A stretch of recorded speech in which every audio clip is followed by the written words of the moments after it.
My father asked me, "Why did you come here in an Uber? What happened to the 40-foot yacht I gave you?" Before I could answer, my husband stepped in, smiled, and said, "I gave it to my mother. She needs it more." And that was the moment my father decided to destroy them both quietly. If you're listening to my story from anywhere in the world, tap like, subscribe, and tell me what city you're watching from. This one is the day my husband learned who he was really dealing with. I still remember the way the air inside my father's mansion felt that night, chilled, still expensive. The kind of atmosphere where secrets floated like dust in the chandelier light, and everyone spoke softly because the walls belonged to old money. It was our monthly family dinner, a tradition my father, Thaddeus King, enforced with military precision. Every last Friday of the month, all the Kings gathered: executives, board members, cousins, with trust funds, a few politicians, and the occasional celebrity investor. Rows of Bentleys and Maybachs lined the circular driveway outside. Inside, the chef plated caviar on gold-trimmed porcelain, while the house manager carved roast duck like he was performing heart surgery. It was the usual display of king opulence. And yet that night, the only sound echoing through the marble foyer when I walked in was the soft ding of the Uber app closing on my phone. My heels clicked across the floor, too loud, too empty, before I even reached the dining room. My father looked up the moment I stepped in. His expression didn't show anger, just confusion, real confusion, the kind he rarely lets anyone see. "Aziza, sweetheart," he said, tilting his head slightly. "Why did you come here in an Uber? What happened to the 40-foot yacht I gave you?" The room went silent. Forks hovered midair. My aunt beside him paused with a champagne flute halfway to her lips. Everyone waited for my answer, curious why the heiress of King Enterprises, the daughter of the man who owned half the coastline, had shown up like a college intern. I opened my mouth to speak, but before a single word could escape my husband, Romello leaned back casually in his seat, wiped his mouth with a napkin, and smiled like he was the hero stepping in to save the day. "Ah, the yacht," he said, chuckling as if it were a silly misunderstanding. "I gave it to my mother." The entire table froze, every jaw, every eyelid, every breath paused, as though the room itself lost its pulse. My father's eyebrow lifted a millimeter. That was it. That was the closest thing to rage the King family ever allowed themselves at dinner. Meanwhile, Romello, oblivious, arrogant, proud, continued she needed it more than we did. Her friends at the yacht club have been giving her a hard time. You know how those women are. She deserved something nice. Something nice. A $300,000 yacht I had received from my father for my birthday. Something he gifted me with tears in his eyes because it was the same model my mother used to sail before she died. Something personal. Something meaningful. Something that should have been mine. Every gaze in the dining room turned toward me, some shocked, some pitying, some hungry for drama, like sharks circling blood. My cheeks burned, but I kept my head down. Holding my dignity was the only shield I had left in that moment. But my father didn't yell. He didn't slam his fist. He simply leaned back in his chair, his face expressionless, his calm more terrifying than a storm. He looked at Romello for a long moment, long enough for discomfort to prick his skin, long enough that the low chatter in the room died completely. Then my father gave a small nod, barely noticeable, and said quietly, "I see." Romello smiled wider, mistaking that nod for approval. Mistaking my father, a man whose silence had crushed board members, for someone who accepted disrespect. Mistaking mercy for weakness. He had no idea that at that precise moment, with that tiny nod, my father had made a decision. A silent one. A deadly one. A decision that would begin the slow, precise unraveling of everything Romello had built on my back, everything he stole, everything he thought he deserved. But all I knew then was the humiliation bubbling beneath my skin. I could feel the pity from the relatives across the table. I could sense the shame crawling up my spine. My husband had given away my yacht, my gift, my property, my memories, my mother's legacy, and he said it like it was nothing, like I was nothing. My father reached for his coffee, lifted it calmly to his lips, and took one slow sip. He set the cup down with a gentle clink, the kind that signaled a deal had been struck, a future seal. "Thank you for explaining," he said to Romello, his tone impossibly polite. "I appreciate your honesty." That was the moment I felt an invisible shift in the air, like the temperature dropped by 10 degrees, like the walls themselves were holding their breath. Only I knew what that shift meant. Only I saw the flicker in my father's eyes, the subtle contraction of his jaw, the softness dissolving from his features. That was the moment the war began, even though my husband had no idea he'd just declared it. He didn't notice my father sliding his hand beneath the table, unlocking his phone. Didn't see the brief glow of the screen reflecting off the polished silverware. Didn't hear the soft tap, tap, tap as he typed a single message to his executive security team. A message that would tear Romello's world apart. A message that said only this: initiate asset recovery protocol. And with that, my father lifted his coffee again and smiled faintly. A smile that promised the night would not end the way Romello imagined. A smile that told me everything without saying a word. "It's okay, Aziza. Daddy's already handling it." If only Romello knew that his downfall had already begun quietly, elegantly, and without mercy. People always assume I was born into silk, that life must have been served to me on a gold platter because my last name is King. But the truth is, when I met Romello, I had no interest in men who cared about status. I was 24, working late nights at my father's company, trying to prove I wasn't just the boss's daughter. I met Romello in the most ordinary way at a coffee shop in the corner of Midtown, where he worked part-time while taking classes he never actually finished. He was charming then. Warm, attentive, funny, in a way that made me forget the pressure of being Thaddeus King's daughter. We built something simple, something real. Or at least I thought we did. Back then, we lived in a tiny studio with one window and a floor that creaked every time you shifted your weight. We ate ramen, shared cheap takeout, stretched our last $40 until payday. I remember him telling me once, holding my hand under the flickering kitchen light one day, "I'll give you everything. One day you won't work this hard, Aziza." I swear, and I believed him. I believed every word that came out of his mouth. Because love makes fools out of good people. When my father finally met him, he didn't approve. Not at first. He saw right through the charm, the smiles, the cheap cologne covering insecurity. But he also saw that I cared for him, that I wanted to build something with a man who came from nothing. Out of respect for me, my father offered Romello a job, an entry-level management role at one of our real estate divisions. It was an opportunity people would kill for, a chance to climb, a chance to learn, a chance to grow. And at first, Romello did. He woke up early. He stayed late.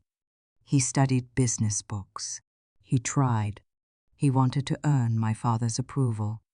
He wanted to prove he belonged. There were days I looked at him and felt proud. Days I believed we were building a future together. But wealth is a mirror.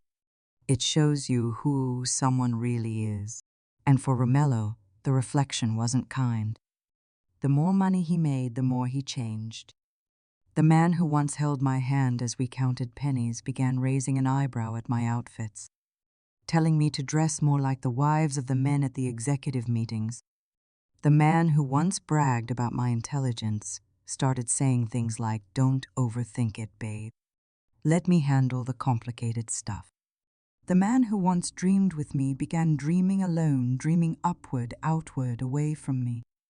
He traded loyalty for image, Ambition for greed, love for ego. And at the center of that new ego was his mother, Corinne, a woman I tried desperately to love, even though she saw me as competition from the moment we met. She had a fragile sense of superiority, the kind built on lies, borrowed jewelry, and exaggerated stories. When Romello got promoted the first time, she basked in his success, like it washed her clean of the years she spent living off government checks. And when he bought her a car with the bonus my father gave him, she treated it like it was her divine right, like she had earned it. But the real shift happened the day my father gifted me the yacht. It was a private moment, just the two of us. He took me to the marina, placed the key in my palm, and said, "Your mother loved the ocean. I see her spirit in you every time you talk about the sea. This is yours, Aziza. Sail it when you need peace." It was the most meaningful gift anyone had given me in years. A piece of my mother. A piece of my childhood memories. A piece of my identity. But when Romello saw it, something poisonous flickered in his eyes. Envy. Entitlement. A hunger that scared me. Suddenly, it wasn't our future anymore. It was his image. He began spending time at the yacht club with men twice his age whose respect he desperately wanted but never earned. He bragged to them about our assets. He bragged about being a king by marriage. He bragged about gifts he didn't pay for. And the more they praised him, the more he wanted. The more my yacht became a prop for his vanity. The more I became invisible in his stories. Then came the excuses. "Your schedule is too busy. You barely use the yacht anyway. My mom needs it more. She's been feeling embarrassed. You're too down to earth for flashy things, babe. You're simple. You don't need a yacht." That last one hurt. Simple. He called me simple. I, the daughter of a corporate titan, educated, independent, ambitious, simple. Because it made him feel like he was rising above me. Because belittling me made him feel like a man he never became on his own. And when he told my father at dinner that he gave my yacht to his mother, I saw the truth with painful clarity. He didn't see me as a partner. He didn't see the life we built. He didn't see my sacrifices. He didn't even see my worth. He saw a ladder, and he was already stepping on the rungs to climb higher. My father listened to his twisted reasoning, his ridiculous justification that Corinne deserved luxury to fit in, and he didn't flinch. He simply nodded, calm as still water. But I have known my father all my life. That calm wasn't agreement. It was calculation. It was the soundless ticking of a bomb with no wires visible. And watching him listen to Romello with that deadly quiet expression, I realized something: whatever consequences were coming would be permanent. My father didn't speak for the rest of that dinner. He didn't need to. His silence carried the weight of 1,000 unspoken verdicts, and every time he lifted his coffee cup with that steady hand of his, a ripple of tension moved across the table. To everyone else, he looked calm, even thoughtful, but I recognized that quiet. It was the same quiet he had the night he dismantled a competing company in 48 hours without raising his voice once. It was the quiet he carried when he walked into a courtroom, sat in the back row, and watched the man who stole millions from his employees receive the maximum sentence. It was the quiet that always came before he made a move that changed someone's life forever. Romello never noticed. He never noticed anything unless it fed his ego. He kept laughing too loudly, too freely, enjoying the attention he thought he still had. He leaned over to Uncle Charles, bragging about new business ideas he had in the pipeline, ideas none of us had heard of because they probably didn't exist. He winked at my cousins as if he were part of the lineage, as if he belonged at that table. He even nudged me with his elbow, whispering, "See, it's fine. Your dad gets it. He knows how families work." I didn't respond. I just stared at my glass of water and fought the urge to shatter it in my hand. My father's phone vibrated once under the table, just once, a confirmation I wasn't supposed to see, but I caught the faint glow of the screen reflection in the polished silver spoon beside my plate. That's when I knew he'd already begun.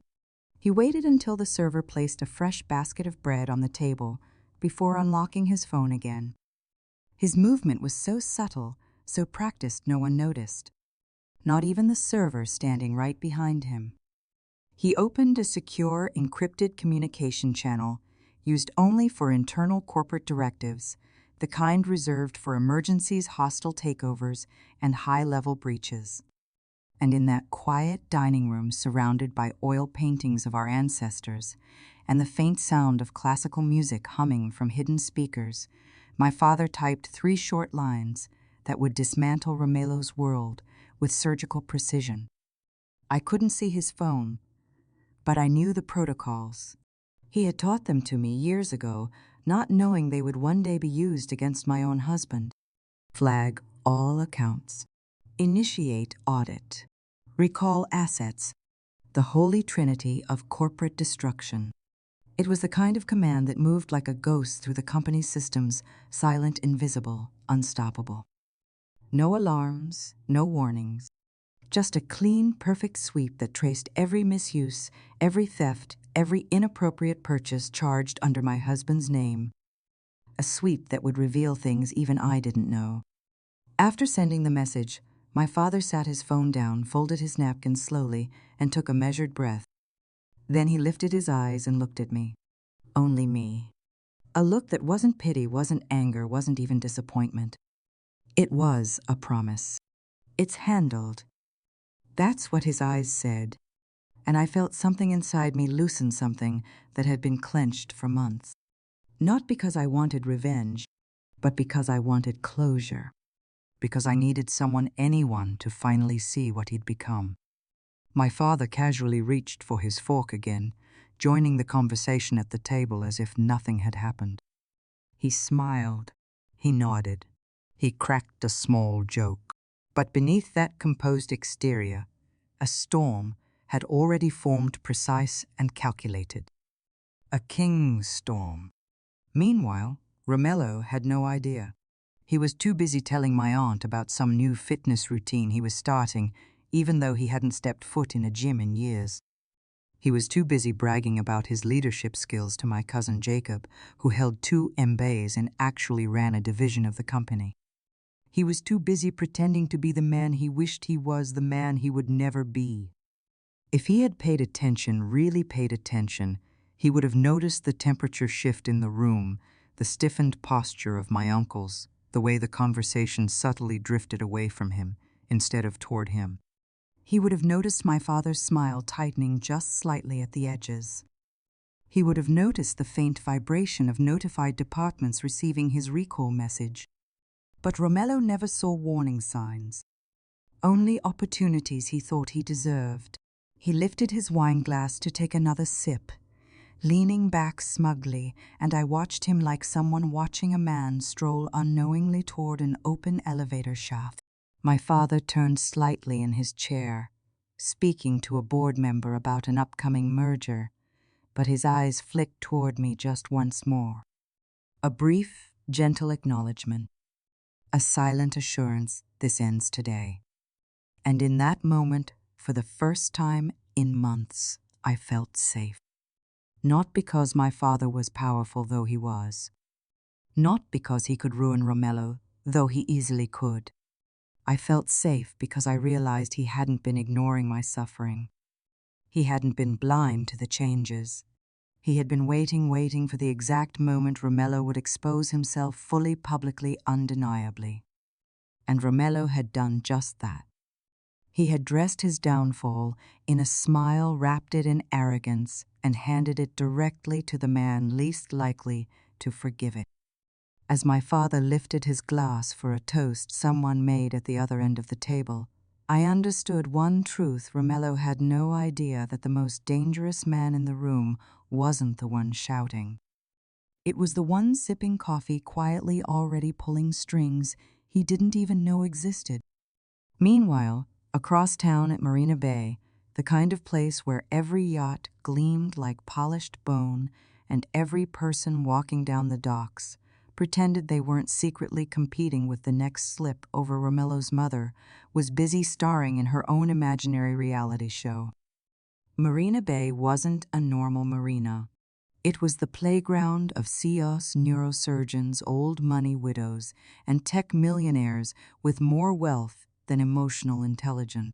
It was the kind of place where people walked slower just to make sure others noticed their watches, their shoes, their spouses. And parked right in the center of it all, taking up one of the most coveted slips, was my birthday gift, the pearl-white 40-foot yacht that still smelled like new leather and ocean salt, glinting proudly in the afternoon sun like a jewel stolen from a queen. Except the queen wasn't there. The thief was. Miss Corinne, wrapped in a mismatched outfit that looked like she raided a clearance rack, blindfolded, stood with her chest puffed out so high it looked painful. Giant fake crocodile handbag on her arm. Sunglasses with thick plastic frames. Rings that looked like they were made from gold spray paint. Her chin pointed toward the sky, as if elevating it further could somehow lift her social status with it. She had gathered 5 women around her women from her social club, though everyone knew the club only existed to gossip, compare handbags, and pretend their husbands were more successful than they really were. These women were the kind who smiled with their mouths, but judged with their eyes, who praised while mentally calculating net worth, who said bless your heart as a weapon rather than a kindness. And Corinne basked in their attention like a houseplant shoved under a grow light. "Isn't she beautiful?" Corinne said loudly, patting the side of the yacht the way some people pat the hood of a car they definitely did not pay for. "My son bought this for me. Completely paid off. Not a single loan."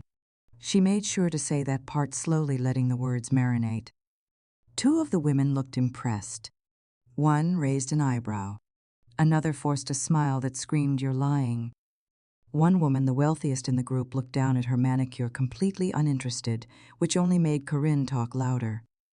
"Romello said a lady of my position shouldn't be embarrassed at the yacht club. He insisted I upgrade." A lady of her position. That alone nearly made the dock collapse under the weight of irony. Corinne strutted along the deck, showing off features she barely understood: the heated seats, the top-tier sound system, the upgraded navigation panel. She was giving a full tour, speaking like a proud heiress, conveniently erasing the fact that the yacht was mine. She hadn't mentioned my name once, not even by accident. I wondered if she even remembered I existed when she was bragging. And in the middle of all this theatrical self-delusion, she had angled the yacht intentionally, slightly crooked, just enough so that everyone walking by could see her and her new status symbol. A man from another slip nodded politely at her, and Corinne's entire body lifted another inch, as though she'd just been invited to royalty. Honestly, Corinne continued, shooting a pitying look toward a woman whose old yacht had faded paint. Safety is so important. These older models can be dangerous. You never know when they'll break down. The woman's fake smile tightened. The others sucked in quiet laughter. Corinne smelled the attention like perfume and kept going. "Besides, when your son is as successful as mine, well, it's only natural to enjoy certain luxuries." Successful. The word hung in the air like a bad odor. Her son worked for my father. Everything he had came from my father. Every ounce of respect he wielded belonged to my father. And every luxury he enjoyed, every car, every condo upgrade, every paycheck, came from the company I was raised to inherit. But Corinne was intoxicated by the fantasy. She didn't want reality. She wanted status. She wanted applause. She wanted to finally look like she belonged among people she had spent a lifetime envying. And for a few minutes, she did. The women nodded, murmured admiration, touched the seating cushions and complimented the finish. Corinne glowed. She drank their validation like champagne. And one part of me, some small, pathetic part, almost felt sorry for her. Because she didn't know. She didn't understand that the thing she clung to, the yacht, the status, the pretend luxury, was already slipping out of her hands. Already flagged. Already marked. Already untouchable. Because her bragging had perfect timing just minutes after my father had hit send.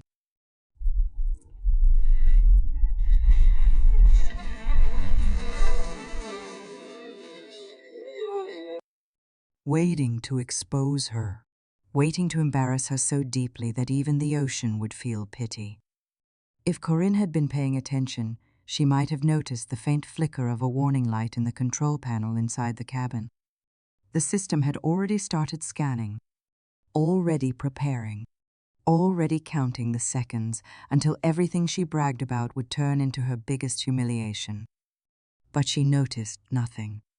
She was too busy lifting her chin higher, smiling wider, bragging louder, building herself a throne made of lies, blind to the fact that it was about to collapse beneath her feet the moment she pressed one single button.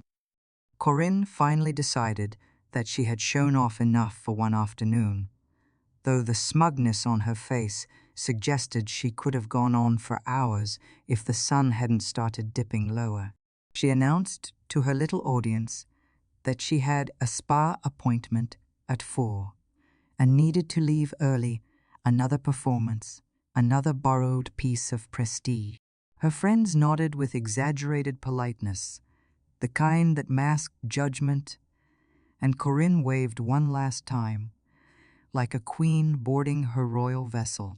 She stepped onto the deck with a dramatic swish of her gaudy scarf, adjusted her sunglasses, even though the light was fading, and lowered herself into the captain's chair. She positioned her body at an angle she clearly believed looked powerful in photographs. She flicked her hair back, crossed her legs, and rested one hand on the wheel with the confidence of someone who knew absolutely nothing about operating a yacht. Her friends lingered on the dock waiting for the glorious moment when the engine would hum to life and Corinne would sail away in triumph, gliding smoothly across the water, leaving them in a cloud of envy. She inhaled deeply, savoring the anticipation, then pressed the start button. For 1 second, just one, the marina held its breath.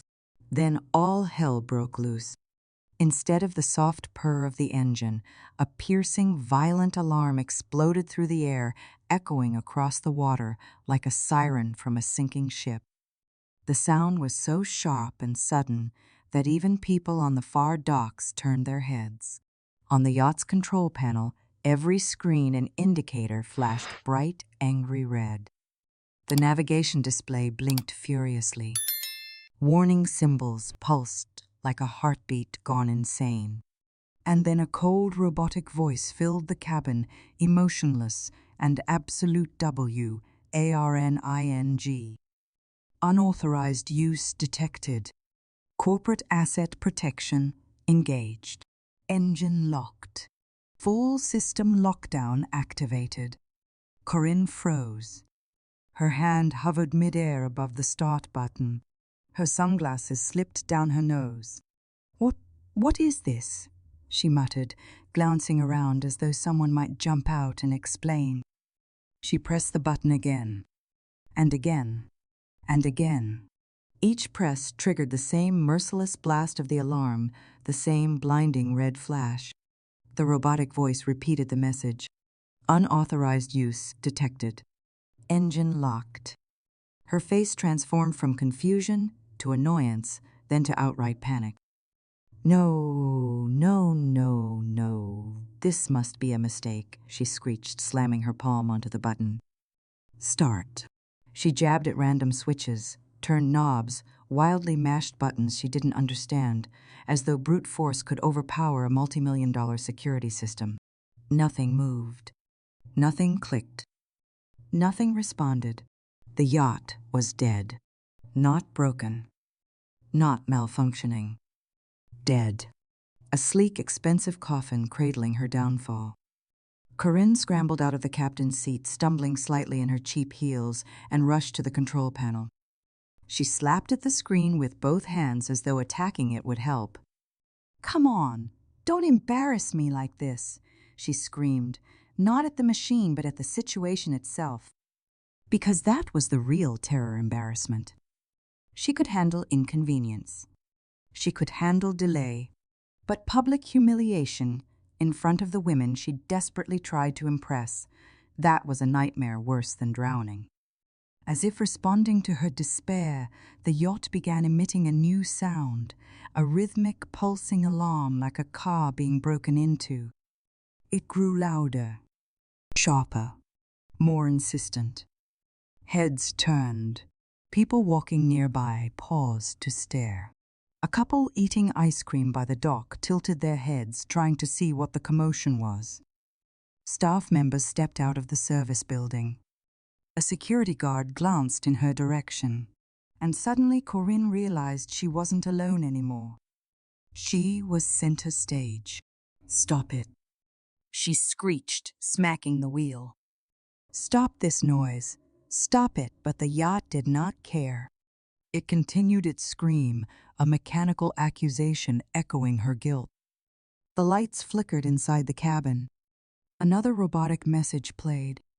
CURITYLOCKDOWN.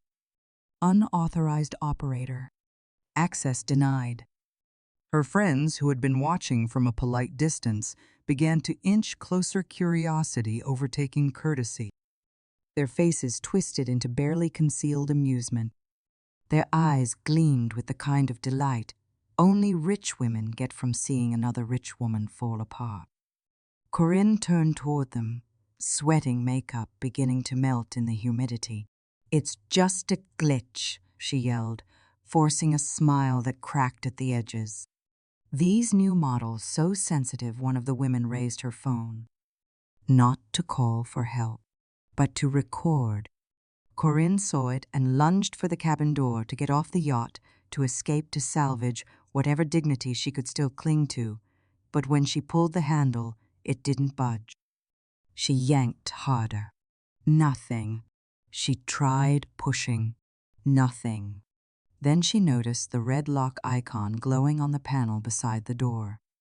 And the robotic voice returned one last time, almost cruel, in its calmness. Cabin lockdown activated. Corinne was locked inside, trapped, helpless. The alarm continued to blare. The lights continued to flash, and her audience grew with every passing second. Dozens of eyes, watching, whispering, laughing, recording. Her perfect image crumbled like wet sand. Her hands shook violently as she pounded on the glass. "LETMEOUT," she screamed, voice cracking. "Help me. This thing is broken, DOSOMETHING," but no one moved. No one helped. No one pitied her. Because everyone sensed the truth. She refused to see the yacht wasn't broken. The yacht was rejecting her, and soon the entire marina would know exactly why. The longer the alarm screamed, the more the marina transformed from a quiet luxury haven into a public theater. The rhythmic blasts from the yacht echoed off the water and bounced between the rows of million-dollar vessels, drawing people the way chaos always does. A jogger slowed to a stop. A retired couple paused mid-walk. A group of teenagers on rented paddleboards drifted closer, their eyes wide. Even the staff loading crates onto a nearby charter boat stopped to see what kind of disaster was unfolding. And in the center of all of it, like a gaudy ornament in a glass box, Corinne continued to unravel. She slammed her fists against the cabin door until her cheap rings clacked like tin. She pulled the handle so hard her knuckles turned white. She kicked the bottom of the door, screamed at the top of her lungs, yanked at the lock icon on the panel, as if it might peel off. Nothing worked. The cabin was designed for storms, intruders, and emergencies. A panicked middle-aged woman with smudged mascara didn't stand a chance. The security system pulsed another round of warning beeps, each one more mocking than the last. The LED lights overhead flickered red, painting her face the shade of embarrassment she was drowning in. She spun around, her breath, ragged hair sticking to her forehead, and found herself face to face with her reflection in the cabin window, makeup-smeared lipstick bleeding at the edges, lashes clumped together. It wasn't the glamorous yacht queen she had been pretending to be a few minutes earlier. It was a frightened woman caught inside a lie that finally collapsed on top of her. Outside, the crowd grew thicker, and worse phones multiplied. Everywhere phones. People recording, people whispering, people laughing behind manicured hands. Is she locked inside? Is that an alarm? What did she do? Oh my God, look at her face. She's crying. This is going on TikTok. No YouTube shorts. Trust me, it'll blow up. Every comment was a dagger, and though Corinne couldn't hear all of them, she knew. She could feel humiliation like heat rising from the pavement. She banged on the glass harder. STOPRECORDNGME. She shrieked, her voice cracking into something raw, almost feral. But the demand only made people record more. Nothing attracts attention like a meltdown wrapped in entitlement. One woman from her social club, the one with the old yacht Corinne had mocked, watched with a mixture of fascination and quiet triumph. She whispered something to her friend, who stifled a vicious little laugh before lifting her phone higher for a better angle. Minutes crawled by stretching into something torturous and endless. Every second made Corinne's humiliation more complete. She paced inside the cabin like a trapped animal, tugging at her hair, wiping her tears with the back of her hand, trying and failing to compose herself. Her mascara streamed down her face in glossy black rivers, dripping onto her blouse in streaks that looked like ink-soaked fingerprints. "This can't be happening," she muttered under her breath, shaking uncontrollably. "This cannot be happening to me." But it was happening. And it wasn't done. As she staggered back to the control panel, desperately pressing random buttons in the hope that anything would work, the security system gave a loud click. A single, sharp, mechanical sound that sliced through the alarm like a knife. The cabin door unlocked. For a moment, Corinne didn't even process it. She froze mid-breath. She reached for the handle with trembling fingers and pulled. The door opened with a smooth hydraulic sigh. Freedom. Light. Air. But not relief. Because the moment she stepped out of the cabin, the full magnitude of her humiliation hit her like a tidal wave. A semicircle of strangers surrounded the yacht, all watching, all silent, all recording, and at the front of them, her friends. The same women who had praised her mere minutes before, now staring at her with expressions she knew too well, judgment sharpened into cruelty. Corinne tried to pull herself together. She wiped her face with her palm, which only smeared the mascara more. She adjusted her scarf, though it clung awkwardly to her sweaty neck. She attempted to smile, but the corners of her lips quivered, collapsing under the weight of shame. She stepped onto the deck with shaky legs, forcing her chin up, trying to act as though she still had control.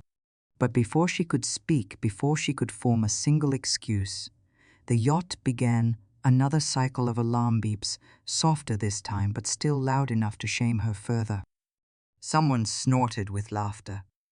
Someone else whispered, "Oh, she's ruined." A teenager muttered, "Man, this is gold," while recording her meltdown from below the dock. Corinne tried to shout over them. "It's just a glitch. It's nothing. Nothing is wrong with my yacht." But even she, heard the desperation in her voice. Her friends exchanged glances, their polite masks slipping. One raised her eyebrows, another smirked, and one simply looked away, embarrassed for her, or more likely enjoying the spectacle. Corinne's throat tightened. Her breathing hitched. She wanted to run, but she didn't know where to go. She wanted to hide, but there was no place to hide from 100 camera lenses. Behind her, the yacht emitted another loud beep, and then another. The sound seemed to say, liar, pretender, fraud. Corinne spun around, gripping the railing to steady herself. She didn't know it yet, but the worst humiliation hadn't even begun. In the distance, just beyond the parking lot, a massive, bright orange tow truck with a corporate insignia turned onto the Marina Road, rolling toward her with slow, implacable certainty. The storm my father unleashed had finally reached her, and the next stage of her nightmare was about to begin. Corinne didn't notice the tow truck at first. She was too busy adjusting her scarf, wiping her face, tugging at the hem of her blouse to hide the sweat stains. She kept whispering frantic half-sentences. This is absurd, this can't be real, that stupid alarm, as if repeating them might bend reality back in her favor. But reality wasn't bending. It was tightening around her like a noose. A low rumble vibrated through the wooden marina planks. Several people turned their heads. Phones pointed toward the entrance road. Corinne followed their gaze and froze. The sight of the massive orange tow truck rolling toward her felt like being punched in the stomach. It looked impossibly out of place among the white yacht's glassy water and designer sandals of the marina. It was loud, heavy, industrial. Its presence alone felt like an accusation, like a judgment. The truck slowed to a stop right in front of her yacht. The corporate logo on the side gleamed in the sunlight, King Enterprises Asset Recovery Division. And stepping out of the truck were not mechanics, not laborers, not men in oil-stained uniforms. No, what stepped out were two men who looked like they'd been pulled straight out of a private military recruitment commercial. One was tall with a square jaw, sunglasses reflecting the entire marina. The other was bulkier with a shaved head and expression carved from stone. Both wore company-issued tactical uniforms, dark, crisp, unmistakably official. They moved with the calculated calm of professional enforcers. People in the crowd whispered, "Asset recovery, is that a seizure? No freaking way. She's in trouble." Corinne stumbled backward until her calves hit the railing. Her breath quickened. No, this isn't for me," she whispered, shaking her head violently, as if that would make the truth disappear. But the men walked directly toward her yacht. Directly toward her. The taller agent tapped a tablet, glanced at the screen, then at the yacht, then at Corinne. "Ma'am," he said, voice flat and authoritative, "please step away from the vessel." Corinne blinked. "Excuse me, step away, ma'am," he repeated. His tone suggested this wasn't a conversation. The bulkier agent circled toward the bow of the yacht, inspecting the hull, snapping photos as evidence.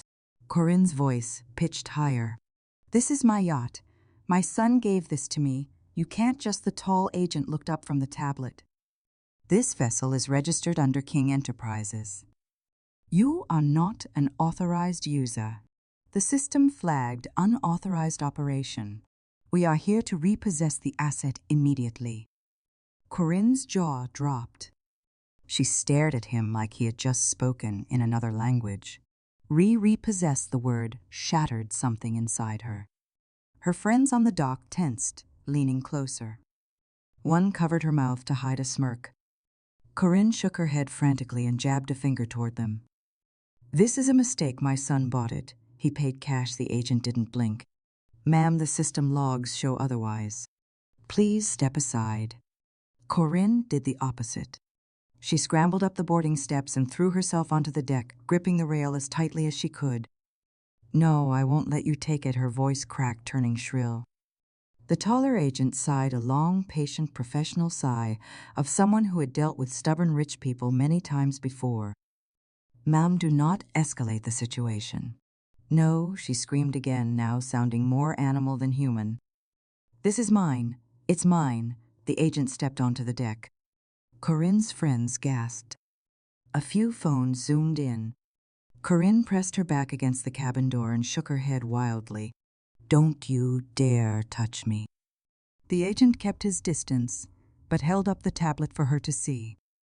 The words glowed in bold letters: ASSATSEIZ, UREORDERAUTHORIZED, YTH8USKING. Oreen stopped breathing. The name hit her like a slap. It rang in her ears with cold finality. Thaddeus King. Her daughter-in-law's billionaire father. The man who had been so eerily calm at brunch. The man she had arrogantly assumed was weak, blinded by fatherly affection. The man who, unlike her, never raised his voice because he never needed to. Corinne's lip trembled. No, he wouldn't. The agent didn't respond. He simply turned and signaled the bulkier agent. The second man retrieved the heavy tow cables from the truck. People gasped as the steel hooks clanged against the dock.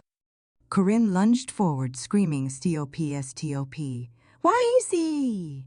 NDOTIS." She grabbed the railing with iron desperation, nails digging into the polished steel. The bulky agent reached for her wrist, not forcefully, but decisively. "Ma'am, please comply." "DONTOUCHME." She twisted, kicking her purse, slipping down her arm. The movement only made things worse. The agent caught her elbow, holding her steady so she didn't fall into the water. To the crowd, watching it, looked as if she was being physically removed. Phones flashed. Someone yelled, "Oh my God, they're dragging her off." Corinne shrieked, "ILL, ow, oh, ow, oh." "ILL, ma'am," the taller agent interrupted, voice calm. "Like a surgeon's, you may call whoever you wish after you step off the vessel." They didn't shove her or drag her. They simply guided her away with professional firmness until her fingers slipped from the rail. She stumbled onto the dock, hair, disheveled blouse, wrinkled mascara smeared in black trails down her cheeks. She looked like a painting left out in the rain. Behind her, the agents attached the first tow cable to the yacht's bow. The metal clink echoed like a hammer slamming on a coffin. Corinne's knees buckled. She tried to stand, but her limbs wouldn't obey. She sank to the dock plank's palms, flat, staring in horror, as the yacht she flaunted, her symbol of status, her trophy, was being reclaimed like an overdue library book. Her friends whispered louder now. Some pitied her. Most didn't. One filmed close-up, documenting every tremble in Corinne's lip, every twitch, every gasp. And just when Corinne thought she could not sink any lower, the tow truck engine roared to life. The cables tightened with a metallic groan, and the yacht began to move. Her humiliation was officially public and irreversible. The tow cables tightened slowly, almost ceremonially, like the beginning of an execution. People along the marina stopped what they were doing. One man paused mid-sip with his iced latte. Another froze halfway through, tying his boat rope. Even a little girl holding a scoop of melting strawberry ice cream gazed wide-eyed at the spectacle. The entire dock felt suspended in time as Corinne's borrowed glory prepared to be ripped away. The tow truck engine growled, sending vibrations through the wooden planks beneath everyone's feet. The yacht's hull creaked as the steel tension built. Corinne staggered to her feet, gripping the air like she needed oxygen just to stay upright. "STOP!" she cried, voice cracking, chest heaving. "YUCANTAKAITITINITS "Mine," her screams bounced off the marina walls and skipped across the water. The tall recovery agent raised a hand not to silence her, but to signal the operator. And the operator nodded once. The tow truck surged forward. The yacht jerked with a violent snap, its pristine bow rising slightly as the cables pulled tighter. People gasped, stepping back as if witnessing some holy object being desecrated. Corinne shrieked like she was watching someone rip her soul out of her body. NONBRINGITBACKYUCNDOTHISTOME. She sprinted toward the moving vessel, stumbling over her own feet. Her purse fell again, spilling tissues and a cheap gold compact onto the planks. A middle-aged man recording with his phone whispered, "Holy hell, she's losing her mind." Another muttered, "I knew she was lying about owning that thing." Corinne slammed her palms against the glass of the cabin, running alongside the yacht as it slowly rolled out of its slip, dragged like a carcass being pulled by a hunter. The agents didn't stop her. They didn't even look at her. They were professionals. And this was business. Her humiliation was just collateral damage. The cables tightened again. The yacht edged up the ramp toward the custom marine trailer attached to the tow truck. The metal groaned under its weight. Corinne's friends, those she had bragged to moments earlier, stood in a cluster near the railing. None stepped forward to help her. Not one.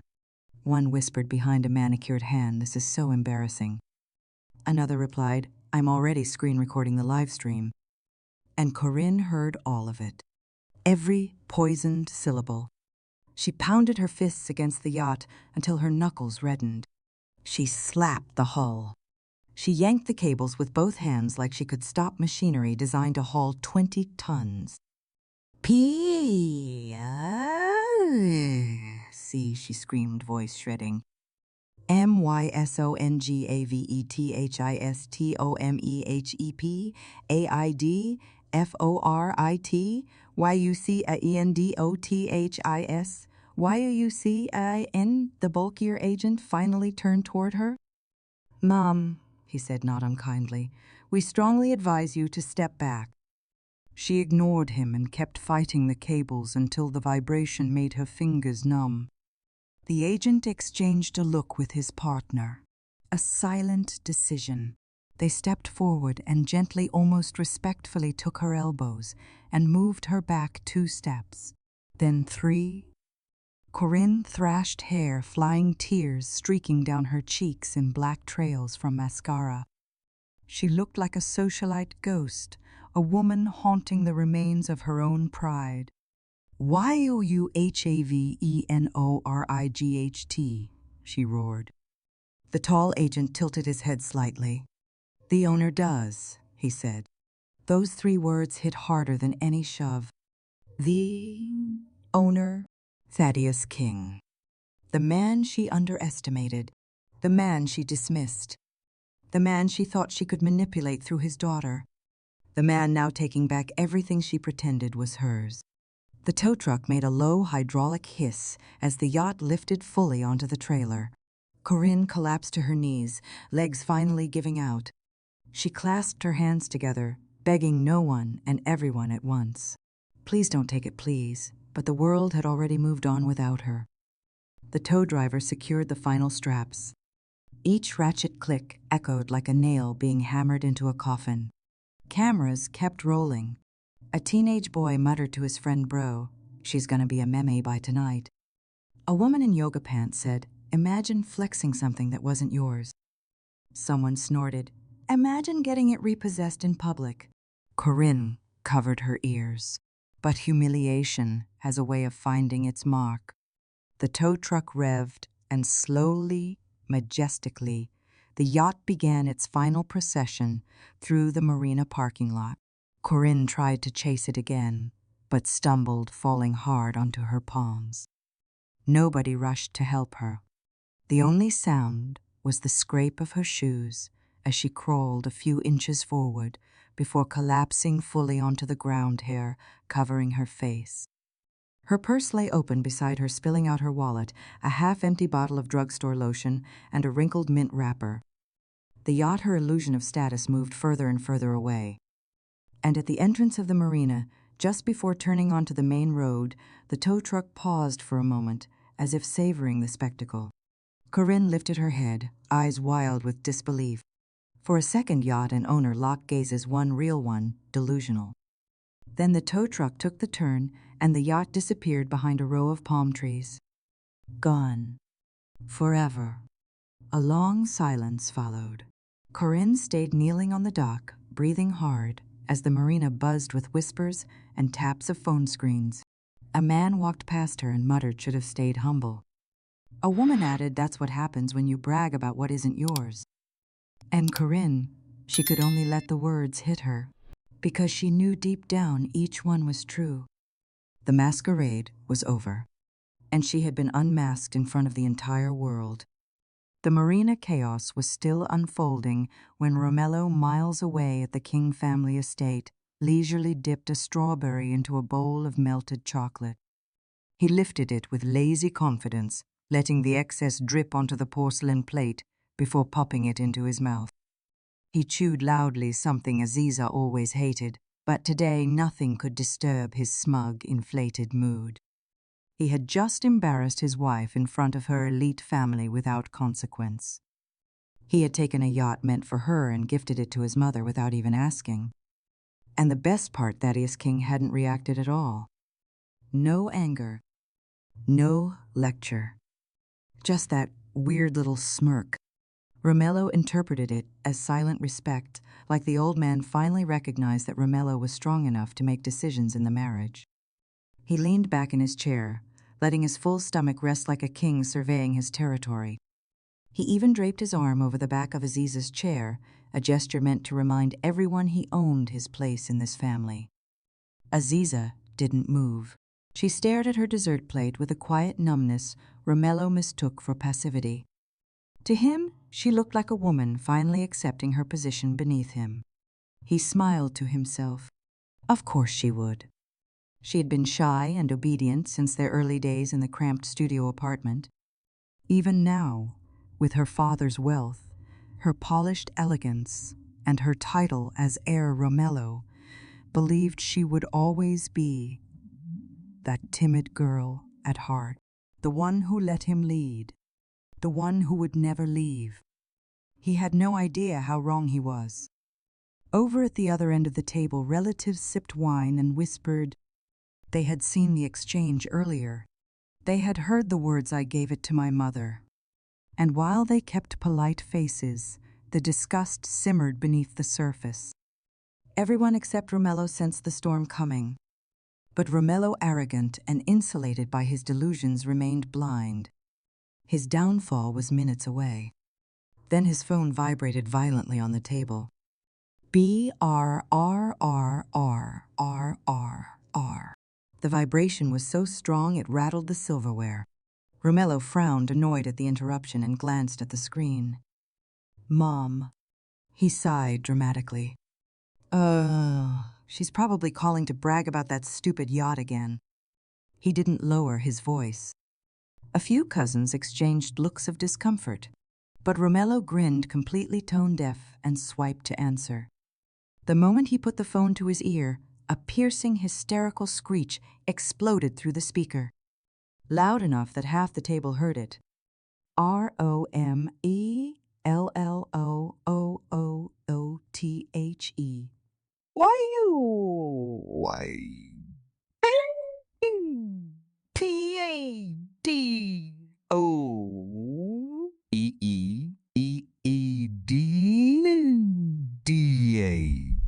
PADOEEDDIATA. Conversations around the table went silent one by one until the entire dining hall was still. What he hissed. "Mom, slow down." But Corinne didn't slow down. She wailed, sobbed, gasped, her voice cracked from screaming. Words tumbled out like a dam bursting. "They locked me inside. There were alarms, people were watching, they filmed me. They, oh my God, they were CCURITYFROMANKINGEINTERPRISES YOURETIASEIETIU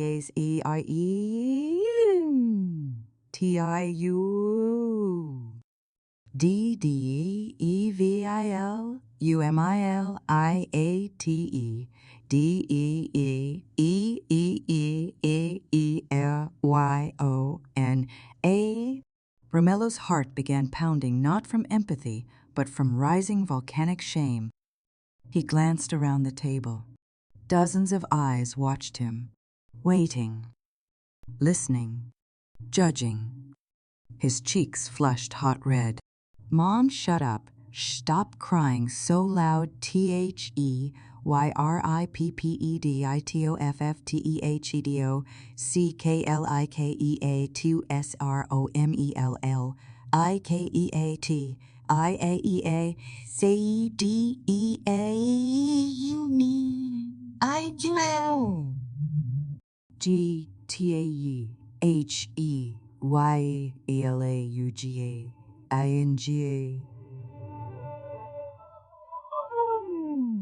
I.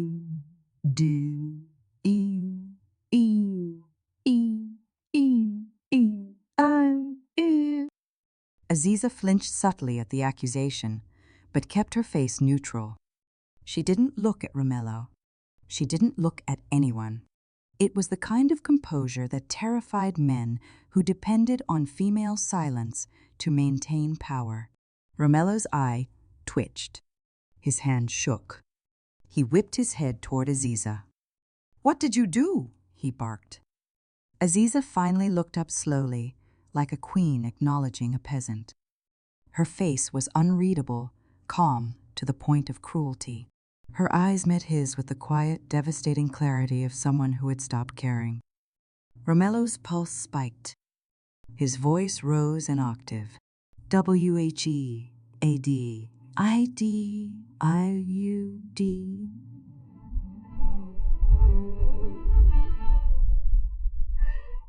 IMOTHEIA.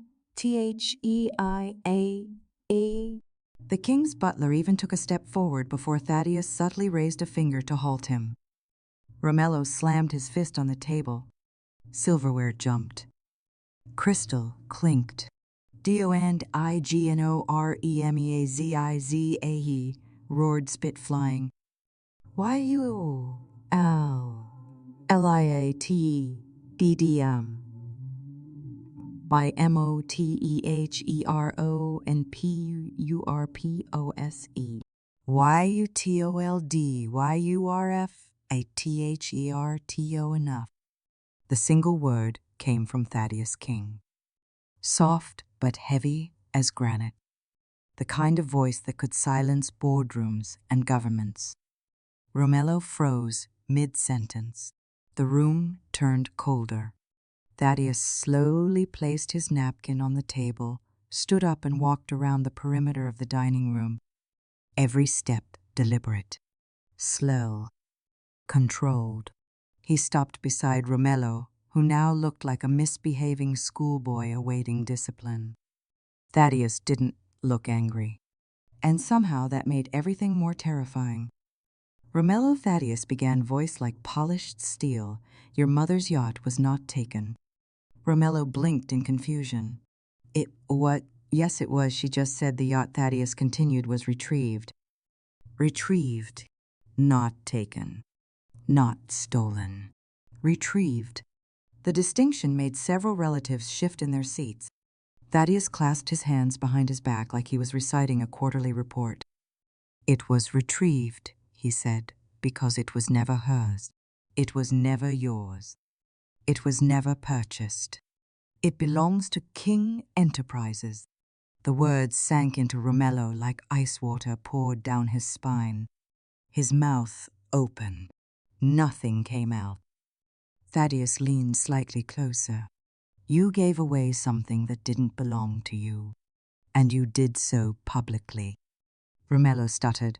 I didn't know. Aziza didn't tell. Thaddeus cut him off. My daughter doesn't need to justify what she owns, or what she doesn't. Aziza lowered her eyes not from shame but because she felt her father shielding her, protecting her, standing in front of her the way Romello never had. Thaddeus' straightened expression returning to unreadable neutrality. "Your mother's humiliation," he said calmly, "is a direct result of your arrogance." Then he delivered the sentence that ended Romello's life as he knew it, and now you will face the consequences. The dining room held its breath. Romello's legs trembled. Aziza stared at her plate. Thaddeus lifted one hand almost lazily and snapped his fingers. Two security officers stepped forward from outside the doorway, and Romello realized far too late that this was only the beginning of his ruin. The two security officers stepped into the dining hall with silent precision, their black suits almost absorbing the warm chandelier light above. They didn't touch Romello. They didn't need to. Their presence alone, broad shoulders, squared posture, emotionless faces, sent a clear message this wasn't a misunderstanding. This was enforcement. Romello shot to his feet, knocking his chair backward with a loud crack against the marble floor. His eyes darted between Thaddeus and the guards like a cornered animal. "Why are they here?" he stammered, voice trembling despite his attempt to sound outrage. This is a family dinner." Thaddeus didn't raise an eyebrow, didn't tilt his head. He simply clasped his hands behind him and looked at Romello as if observing a failed investment. "Sit," Thaddeus murmured. Not a request. A command. Romello didn't sit. He hovered in panic, palms sweating, breath shallow. He looked to Aziza for help, desperate pleading, but she remained still, her expression carved from quiet exhaustion. For years she had been adjusted, accommodated.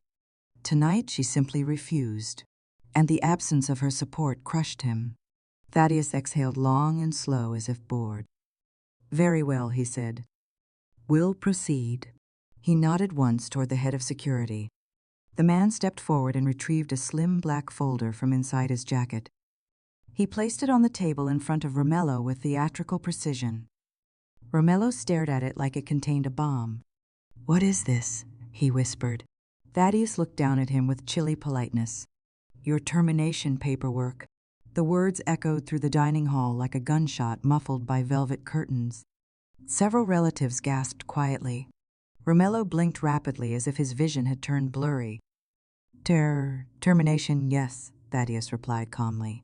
"As of 15 minutes ago, you are no longer employed by King Enterprises. Your access cards have been deactivated. Your accounts have been locked. And your corporate benefits have been revoked." Romello stumbled backward, almost tripping over the fallen chair. "Oh, what? On what grounds?" Thaddeus tilted his head. "On the grounds of ethical misconduct, misappropriation of company assets, and reputational damage." WHAT reputation damage. "I didn't do anything." Thaddeus raised a brow. "Your mother is currently trending on 3 social platforms," he said evenly. "In videos clearly showing her claiming ownership of a company yacht.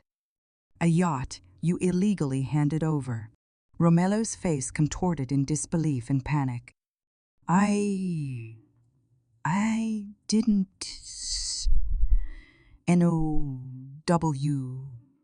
It belonged to the company Aziza. Never." Thaddeus cut him off with a slight raise of his hand. "When a man does not know, he said he asks."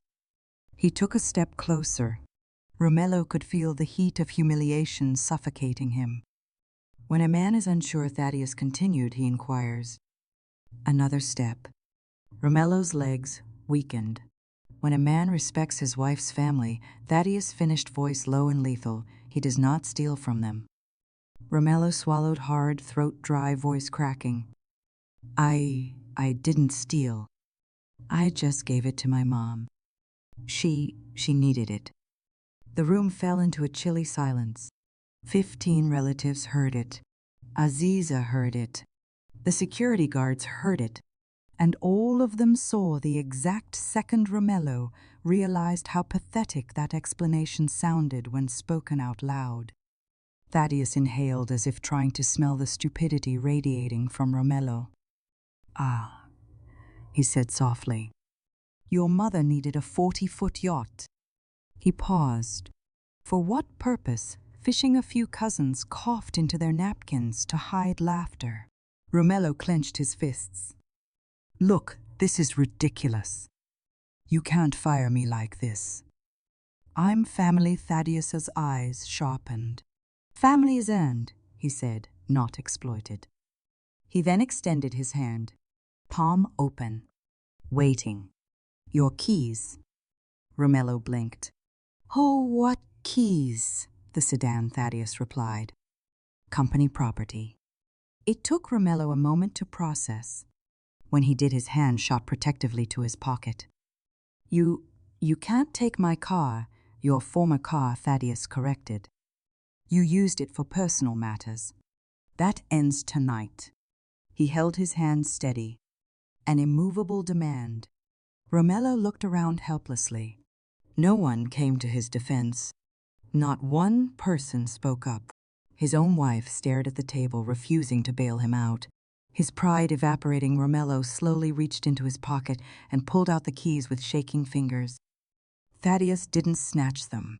He simply took them with the gentle, practiced ease of a man who had repossessed power from fools many times before.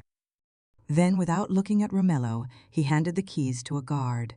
"Have the vehicle removed from the premises," he instructed. The guard nodded and exited. Romello felt the floor fall out from under him. No job, no car, no respect. His throat tightened, vision blurring around the edges. "Where am I supposed to go?" he choked. Thaddeus turned to him slowly, almost sympathetically, almost. "Home," he said. "Wherever that now is." Romello's mouth trembled. I need a ride." Thaddeus reached inside his jacket. For a split second, Romello hoped he might hand him back the keys. Instead, Thaddeus removed a $50 bill. Crisp. Folded. He placed it gently into Romello's front shirt pocket, then tapped it twice with 2 fingers. "For a taxi," he said. "Uber is too expensive for someone who should learn to live within his means." A stunned silence washed over the room. Romello stared at Thaddeus. At the bill. At the floor. His chest rose and fell in jagged breaths. He had never felt smaller in his life. "Escort him out," Thaddeus said. Not angry. Not loud. Just final. The 2 guards positioned themselves on either side of Romello, not touching him, but guiding him with the weight of their presence. Romello looked at Aziza one last time, eyes pleading silently, begging her to do something. Anything. But she didn't lift her gaze. She simply inhaled deeply and poured herself more tea. That was when Romello truly understood that she was done with him. Completely. Utterly. Forever. The guards led him out as the dining hall remained perfectly still, perfectly serene, perfectly alive with wealth and order while his world crumbled around him. And behind him, the King family resumed dinner, as if nothing of value had been removed. The mansion doors closed behind Romello with a soft thud that echoed louder in his chest than any slam could have. The 2 security officers didn't shove him or rough him up. They simply walked beside him until he stepped past the marble threshold, then paused, making it clear he was to continue alone. No car, no job, no dignity. He stood frozen on the stone landing, clutching the $50 bill in his pocket like a lifeline.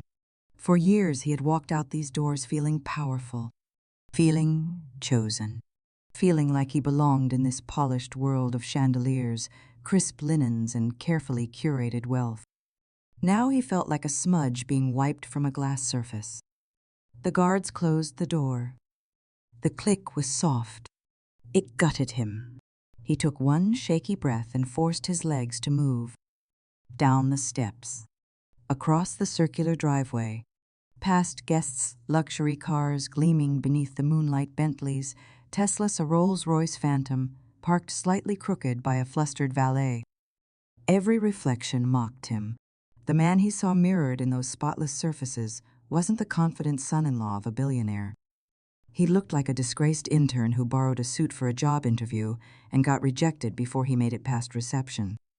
He reached the road outside the estate and stared at the palm-lined street stretching into darkness. His chest tightened. "This can't be happening," he whispered to himself. "It's just temporary. It's just a misunderstanding. Dad-in-law, he'll cool off." But he knew he was lying, and it was the kind of lie that tasted like metal. His phone buzzed. He flinched, desperate for a familiar voice. Maybe Aziza. Maybe she'd reconsider. Maybe it was his mother. He swallowed hard and answered. Mom, Romello. Her voice was shrill, hysterical, drowning in tears. Whereare.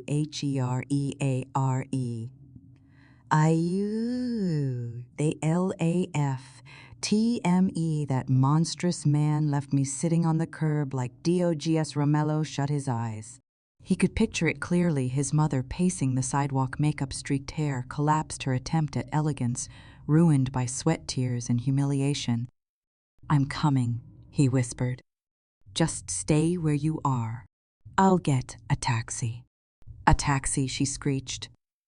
"You have the sedan," Romello forced to swallow. "No, Mom. I don't." Silence. A terrible, choking silence. Then Corinne's whispered voice, trembling like wet paper. What do you mean you don't?" Romello sank onto a stone planter beside the gate, burying his face in one hand. "He took it," he croaked. "He fired me." "Fired," she shrieked. But you're his son-in-law not anymore." The words tasted like ash. On the other end, he heard his mother choke back sobs. "Romello, what have we done?" It took 30 minutes for the taxi to arrive. The driver looked bored, tapping his steering wheel, while Romello climbed into the back seat. The car smelled faintly of stale French fries and disinfectant. Luxury had never felt so far away. "Where to?" the driver asked. Romello hesitated. He didn't want to say it out loud. But he had no choice. "Marina Bay," he muttered. The driver nodded and pulled away from the estate. The further they drove, the smaller Romello felt. By the time they reached the marina, the humiliation hit him before he even opened the door. His mother was exactly where he imagined her, sitting on the curb beside a trash bin, surrounded by her spilled purse contents, looking like a deranged caricature of her earlier self. Makeup smeared, hair matted, blouse stained. A luxury print scarf she'd bought from a counterfeit shop hanging limply around her neck. She looked up at him with eyes swollen from crying. "Baby," she whimpered. "They took everything." Romello kneeled beside her. For a moment, neither spoke. Boats bobbed in the dark water. Distant laughter floated across the marina from people enjoying late-night drinks on their yachts that actually belonged to them. Not illusions. Not props. Not stolen tokens passed around like party favors. Real wealth. Real belonging. Romello felt that divide like a canyon. Corinne leaned into him, sobbing into his shoulder. "You have to fix this," she cried. "You have to talk to that man, apologize, do whatever it takes. He can't ruin us like this." Romello squeezed his eyes shut. "Mom, he already did. He ruined me in front of everyone. But you're married to his daughter. I don't think I will be much longer." Corinne pulled back, eyes filling with terror. "No, she wouldn't. She wouldn't leave you. Not after everything you've done for her." Romello laughed, a broken, bitter laugh. "Everything I did for her, Mom, she gave me everything. I was a nobody before her." Corinne slapped his arm. "Hard. Don't say that you worked, you contributed you. I gave away her yacht."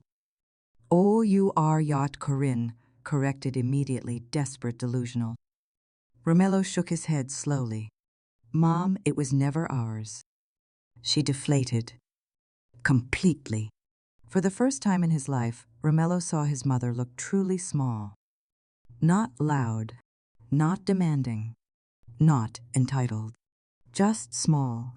"What do we do now?" she whispered. The question hovered in the salt air heavier than the humidity. Romello looked around at the marina, at the polished boats, the glittering water, the towering yachts dwarfing the streetlights. This world he thought he belonged to. This world he acted like he deserved.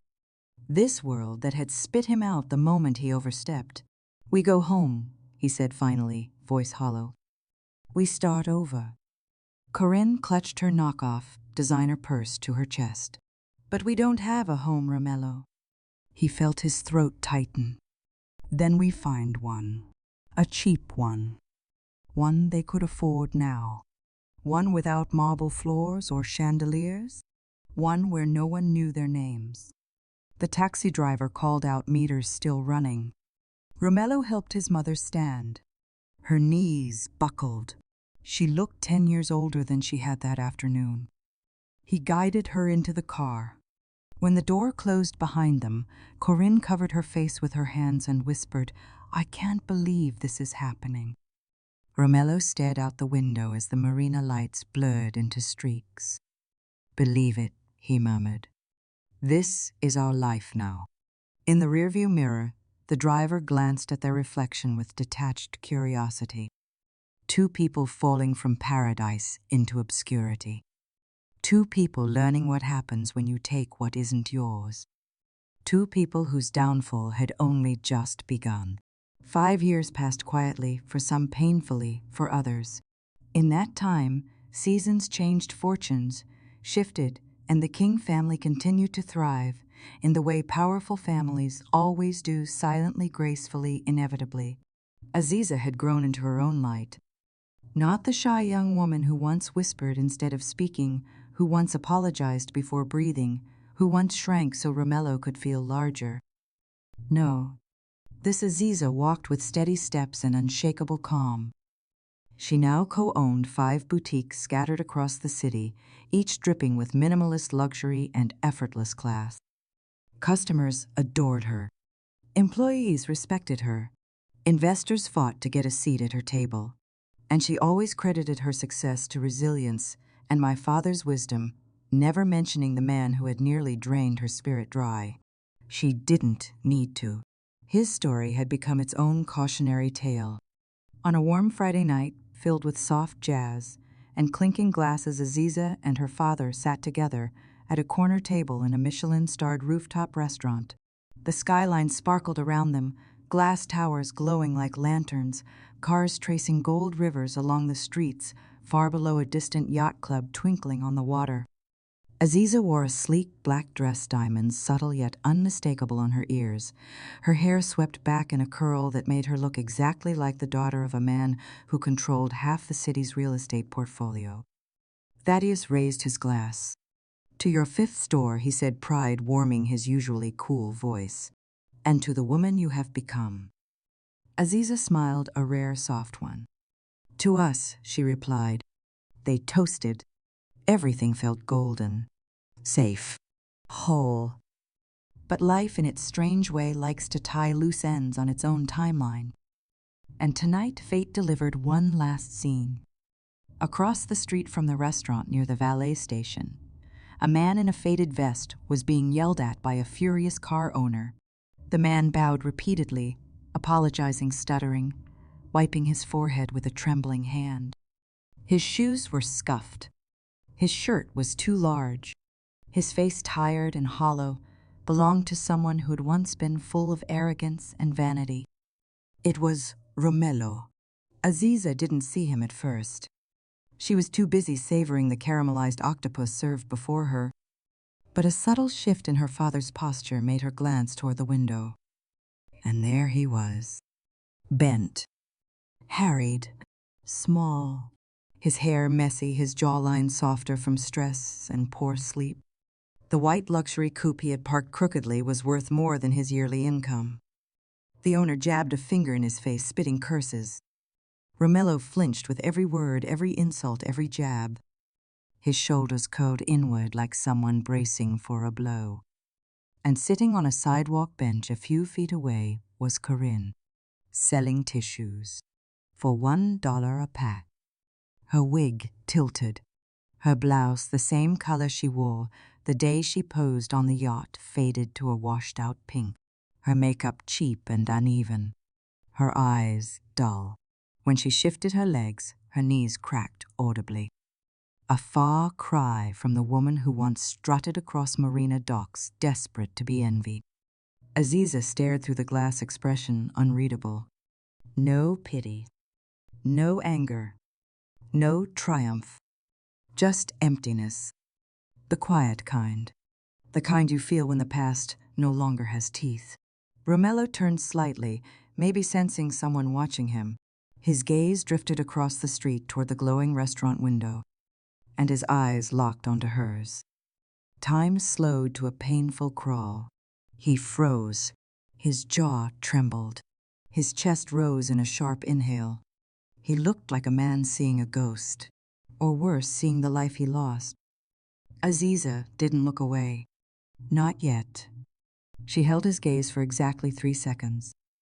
3 long, suffocating surgical seconds.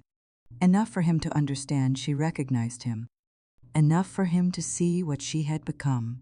Enough for him to know he no longer mattered. Something inside him shattered. She saw it in the way his face fell, not dramatically but quietly. The breaking of a man who finally understood he had dug his own grave. Behind him, the car owner slapped the valet ticket into his chest and stormed off. Romello didn't move, didn't breathe, didn't blink. Aziza slowly lifted her glass and sipped eyes, leaving his as if dismissing a stranger in passing. She turned back to her father. "It's warm tonight, isn't it?" It is Thaddeus said, not bothering to look outside again. "Should we have the window closed?" Aziza paused, then nodded. "Yes, please."